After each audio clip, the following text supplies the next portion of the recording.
De retour en compagnie de mes formidables collaborateurs, Nick Payne. Ah, ben si je suis formidable, je suis d'autant plus heureux. Oui, rien de moins. Certainement pas plus formidable que Cybèle. Et Cybèle je Olivier. prends les fleurs. Ben oui, j'espère bien que tu vas Merci. les prendre, j'espère bien.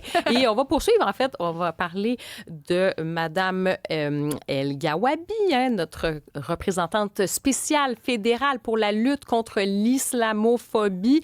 Et ce qu'elle nous dit, c'est que l'approche d'Ottawa face à la guerre à Gaza, disons qu'elle a une vision assez critique de la chose, mais c'est très particulier parce que finalement, c'est comme si c'était presque une attaque contre les musulmans canadiens, selon elle. Ah, écoute, je pense que la dernière partie de son titre, qui est très long, c'est « Et les discriminations systémiques » ou quelque chose comme ça. Là, c'est supposé être plus large que seulement l'islamophobie et ce serait de bâtir des ponts entre les communautés, hein, puis œuvrer au le fameux « vivre ensemble » au Canada.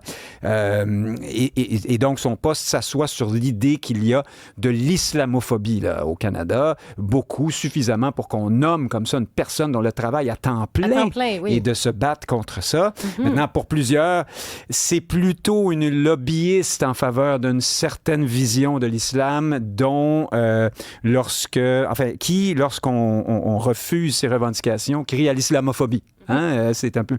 Cette tactique-là est documentée aussi dans d'autres pays occidentaux. C'est-à-dire qu'on loge à l'enseigne de l'islamophobie. Désolée, mais oui, c'est clairement du lobbyiste aussi. Il l'a pas dit comme ça, mais on peut le percevoir comme ça. En tout cas, là, on en a la preuve, là. Parce oui. que, est-ce qu'elle bâtit des ponts, Mme El Gawabi? Ce qu'elle dit, là, dans un texte publié par CTV News hier, c'est que l'approche d'Ottawa dans la guerre, dans le conflit Gaza, bien sûr, Israël, fait s'éroder, met à mal le sentiment d'appartenance au Canada des citoyens musulmans et d'origine arabo-musulmane et qu'ils prennent ça comme un rejet de leur identité. Et le reste, là, ça c'est moi qui paraphrase, mais à un moment donné, là, d'abord, on sait que dans les derniers jours, M. Carney a condamné Israël de toutes sortes de façons, assez fermement. C'est un dossier complexe. Il faut dire à Mme El Gawabi là, que le Canada, là, c'est un pays souverain. Ce n'est pas Israël ni Gaza. Elle a choisi je ne sais pas si elle est originaire, d'où elle est originaire, mais en tout cas, elle vit au Canada. Les gens... issus de l'immigration, qui sont peut-être d'origine arabo-musulmane, qui vivent désormais au Canada, sont Canadiens eux aussi. Et il faut accepter que le Canada est un pays qui existe en lui-même, qui peut avoir des intérêts géostratégiques, politiques, qui font en sorte qu'il ne sera pas toujours inconditionnellement en faveur soit de la Palestine, soit d'Israël. On peut parfaitement critiquer sa position par ailleurs, mais cette espèce de chantage à l'identité, « Ah ben là, dans ce cas-là, moi, je me sens moins Canadien », il y a quelque chose dans ça qui relève... Alors, c'est une position qu'elle a le droit d'avoir comme individu, mais comme représentante censée favoriser les mains tendues et le fait qu'on bâtisse des ponts entre les communautés et aussi entre les communautés et le pays d'accueil. Ma foi, là, elle échoue lamentablement à la tâche. C'est pas... Si vraiment son mandat est celui-là, elle ne fait pas son travail en ce moment. Non, complètement. En fait, moi, je trouve que ça rajoute de l'huile sur le feu. Tout à fait. Il y a une instrumentalisation d'un conflit à l'international à des fins, encore une fois, intérieures. Et ce qu'elle dit, ça va, c'est grave quand même. Là. Puis il y a une forme aussi d'essentialisation, c'est-à-dire qu'elle, elle est représentante, tu le dis, représentante spéciale fédérale pour la lutte contre l'islamophobie. Et elle, finalement, c'est comme si elle mettait tous les musulmans dans le même doivent penser comme panier. Et parce qu'elle dit que finalement, l'approche d'Ottawa en lien avec le conflit Israël-Hamas, ce qui se passe à Gaza, elle dit, je fais la traduction, là, c'est en anglais dans l'article, mais en fait, elle dit que ça fait finalement référence, c'est comme il y a une forme de déshumanisation des vies palestiniennes, mais elle dit finalement aussi de la vie de musulmans.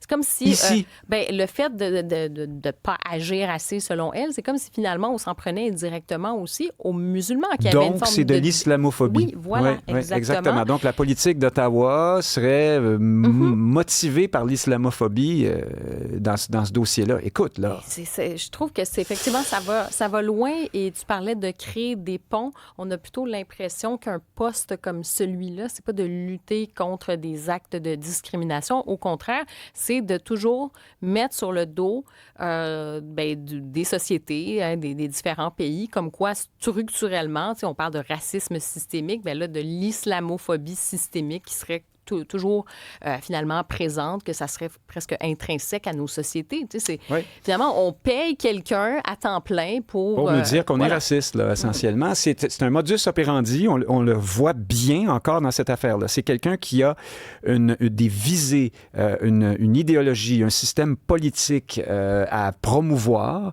et qui veut qu'il soit accepté, adopté, sous peine de déclarer que vous êtes islamophobe, si vous n'adhérez pas à 100% à ce que je dis tout le temps.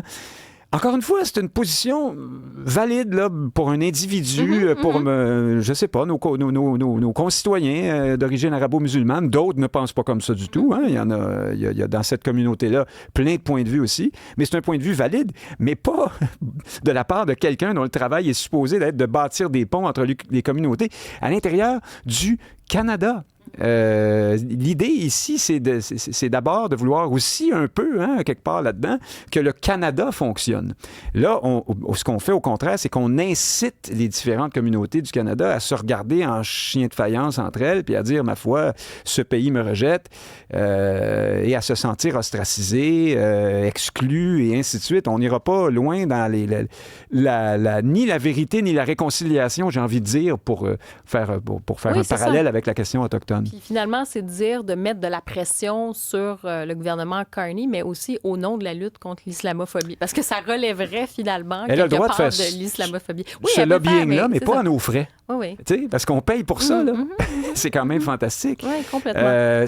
Pour moi, tout ça, ce poste-là et le travail à quoi il sert, incarne parfaitement le multiculturalisme canadien et son échec dans une bonne mesure. C'est-à-dire que c'est un cul-de-sac. Là. Jusqu'où on va aller dans cette espèce de façon d'exacerber. S'il y avait puis encore là, on pourrait en débattre, là, mais un bureau qui s'occupe des discriminations, de, je sais pas, là, tout, puis antisémitisme, acte anti-islam, acte anti-chrétien, anti-francophone. Donc, mais c'est ça. Ouais. Donc, quelque chose où donc là, c'est signalé, puis, mais dans ce cas-ci, on voit, là, c'est vraiment, on compartimente tout ça, et puis on crée, finalement, c'est comme si on est toujours dans cette fameuse logique, là, où on accuse l'autre et on utilise ça aussi à des fins politiques. Exactement. Mais bon, ça, c'est pas nouveau. Hein, c'est du lobbying, c'est un lobby. Exact. Et revenons aussi sur les réactions là, du procès des hockeyeurs qui ont été acquittés, hein, ces 5 jeunes hockeyeurs. Il y avait cette histoire donc, qui a fait énormément grand bruit. Et même malgré qu'il y a eu cet acquittement, puis ce long jugement, hein, quand la juge, qui est une femme, a lu sa décision, puis qu'elle l'a vraiment explicité. D'ailleurs, on en a parlé hier avec Rémi Villemur. Il y a aussi la chronique de Patrick Lagacé qui arrivait en disant, ouais, finalement, bon, quand on lit complètement le jugement, tous les paragraphes, les contradictions dans le témoignage et versus les preuves vidéo, le témoignage n'était ni fiable ni crédible, a dit la juge. Donc, il y a eu cet acquittement, mais malgré tout, on est encore dans des réactions où beaucoup de gens disent finalement les hockeyeurs sont coupables et le seront toujours. Là, dans l'esprit, là, il y en a pour plusieurs, même s'il y a eu un procès, ça ne fait pas de différence. Non, mais ils ont le droit de penser ça, remarque, là, mais chacun son idée. Et puis bon, ça, on est dans un monde libre, ça va. Mais pour moi, mais il y a aussi la réaction militante, hein, qui est aller encore dans le sens habituel, c'est-à-dire la justice ne fonctionne pas dans ces causes-là, les victimes sont désavantagées et ainsi de suite. Je pense que ce qui fait tant réagir dans cette affaire-là, c'est qu'il y a un certain nombre de préceptes, de lignes directrices, si tu veux, des dernières évolutions de la pensée en ce qui a trait aux violences faites aux femmes, ou peut-être même au féminisme, aux agressions de façon plus large. Violences sexuelles? Oui, violence sexuelle, voilà, pardon, je pensais que c'est comme ça que je voulais le dire, en effet. D'abord, comme le disait notre ami Rémi Villemur, la question du « on vous croit ». Là, on arrive un peu au bout de ça. En effet, jusqu'où peut-on croire quelqu'un qui, de façon finalement avérée, démontrée, a beaucoup, beaucoup menti dans son témoignage? C'est un problème réel pour un juge. Mais il y a un autre aspect plus délicat, je pense. Et là, je le dis tout de suite, là, d'entrée de jeu, s'il y a des agresseurs qui m'écoutent, n'allez pas penser que je suis en train de vous défendre. Hein? Vous êtes des crapules, puis que ce soit clair, ça va rester comme ça. Au minimum dans mon esprit, puis je pense que comme société aussi, on est tous d'accord là-dessus. cela étant dit, je pense que à la limite de quoi on est arrivé aussi dans ce procès-là, c'est la question de la responsabilité, la déresponsabilisation qu'on voudrait totale, qu'on souhaiterait totale d'une certaine façon, d'une femme qui va éventuellement se faire agresser, hein, parce qu'on a tellement, et on a raison d'aspirer à ça, parce qu'on s'est tellement fait dire autrefois, elle l'a bien cherché. J'y arrive. Déresponsabilisation. Oui, c'est pas. Il ne faut jamais qu'une femme soit en partie même tenue responsable de ce qui arrive. Est-ce qu'elle a couru après? Est-ce qu'elle a provoqué? Est-ce qu'elle l'a cherché? Est-ce qu'elle n'a pas assez... Tu vas jamais provoquer une agression. C'est ça. Non, mais autrefois, on allait là, hein? OK, dans ce sens-là. Okay, oui. J'essaie de te suivre. Là. Non, ce que je dis, c'est que c'est bien qu'on ait fait cette évolution-là. D'accord, OK. Mais là, je comprends. on arrive un peu à la limite de ça, dans la mesure où si t'es allé dans un bar, tu as multiplié les invitations à caractère sexuel et autres, tu as suivi des hommes dans un contexte où tu, de ton propre aveu, as choisi de te comporter comme une star pornographique parfaitement consentante. Bref, si il n'y a aucune espèce de signe nulle part du fait que tu n'étais peut-être pas consentante, est-ce que tu n'as pas pris une forme d'engagement? La question est réelle. Puis là-dessus, la juge n'a pas cru la victime alléguée. À un moment donné, elle a dit, toutes les apparences, ça, en conjonction avec beaucoup de mensonges, ne peuvent que nous porter à penser que elle était consentante. Non, mais c'est-à-dire que moi, comment je le lis sur la question du consentement, c'est que tu peux être sur une piste de danse, puis la personne te plaît, puis tu es dans un jeu et tout ça. Puis, après ça, tu es dans la chaîne de consentement, là, comme on dit. Oui. OK, oui, tout va bien. Puis à un moment donné, peut-être, après ça, tu arrives dans une chambre. Est-ce que tu as consenti? Je parle pas nécessairement avec juste cette histoire-là, avec cette fille-là. Non. C'est-à-dire, il y a eu un jugement, il a été étoffé, vous pouvez le lire. Là. Je parle de, tu dis, OK, il y a les signes et tout ça. Mais tu peux consentir à quelque chose, puis après ça, si la personne invite 2-3 chums, puis tu n'as pas consenti à ça, on connaît aussi certains mécanismes là, de figer. C'est ça. Tu sais, il y a ça non, aussi. Mais ça, tu as raison de mentionner sur le consentement, peut-être que ça, c'est une discussion qu'on peut avoir autant en amont, là, je parle en amont, avec les hommes et avec les filles. Parce que, parler avec vos garçons, parlez-en, là. Parler de ces choses-là, je pense que c'est important. Et de parler aux filles aussi sur l'expression de son consentement. Parce qu'il y a une intériorisation, je pense que beaucoup de femmes, pour 1000 raisons, là, des centaines d'années de conditionnement, qu'on peut, on peut en débattre, puis dire le rapport physique, là, l'homme est plus fort, t'es là dans une pièce, t'es seul, c'est ta parole contre la sienne, t'as un peu peur de ce qu'il peut te faire. Exactement. T'oses pas, finalement, dire que tu veux tout ça pas. Pour dire, mon point, je veux juste dire sur le consentement, d'avoir ces discussions-là, parce que peu importe, je veux dire, il n'y aura jamais de justification à une agression. Pour moi, ça, il y a vraiment, il n'y a aucun doute là-dessus. Je veux dire, tu ne peux pas justifier le fait que tu as... C'est injustifiable. Exactement. C'est un Ensuite, sur le crime. Consentement, je pense que c'est important d'en parler aujourd'hui. Parler à vos gars, puis parler à vos filles.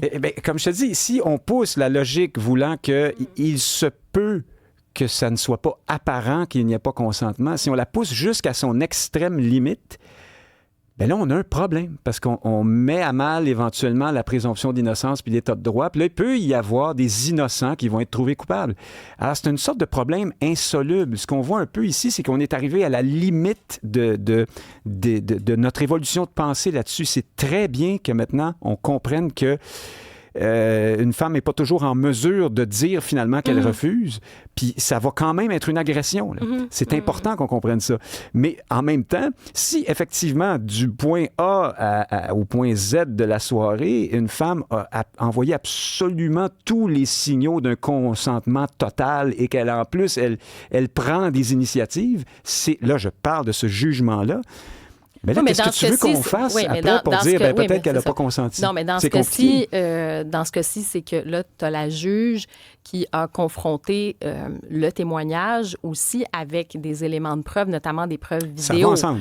Donc, Oui, oui, tu sais, oui. là, à un moment donné, c'est ça. tout ça on mis vous ensemble. croit, et, tu sais, elle veut dire, je veux bien te croire, mais les preuves que j'ai ne permettent pas. Puis à un moment donné, là, tu es dans un procès au criminel. Ensuite, il y a l'autre débat sur moralement, est-ce qu'il y a des choses condamnables ou pas, mais ça, c'est un autre débat, c'est sur le plan de la Les deux morale. se confondent parfois. C'est vrai, tu as raison. Ouais. Mais ça, dans ce cas-ci, ça se confondait quand même pas, dans le sens que là, elle avait des éléments de preuve, puis elle a dû faire avec ça entre est-ce qu'il y a un mensonge ou est-ce qu'il y a des omissions, est-ce qu'il y a des choses qui ont été dites et est-ce qu'il y a des preuves qui qui contredisent ça. Bref, long sujet. Tu sais, j'ai une fille, moi, puis je vais lui dire, tu sais, c'est pas politiquement correct, mais je vais lui dire que c'est pas une super bonne idée d'aller dans un bar, puis de faire plein d'approches comme ça, puis de partir dans une chambre avec des joueurs de hockey. Je vais lui dire ça. J'aime ma fille, je veux pas qu'il lui arrive de mal, même si je sais que dans un monde idéal, féministement idéal, t'aimerais à ne pas avoir à lui dire, puis qu'elle soit que, parfaitement en sécurité partout, tout le temps, même si elle a envie de se la jouer un peu provocante un soir, tu sais. Mais là, ou beaucoup, peut-être. Mais là, c'est ça. Malheureusement, il y a comme un test de réalité. C'est très tabou. Ce que je viens de dire va me valoir des tomates. D'ailleurs, ça m'est déjà arrivé. Je pense que c'était Denise Bombardier qui avait abordé ces questions-là avec toute l'honnêteté qu'elle avait, ou en fait cette lucidité-là de femme aussi, qu'on pouvait critiquer ou non. Avait, oui, là. c'est ça. Et c'était peut-être plutôt le terme, effectivement, Denise Bombardier qui avait cette discussion-là puis qui s'était fait beaucoup critiquer là-dessus. Merci, Nick. Au plaisir.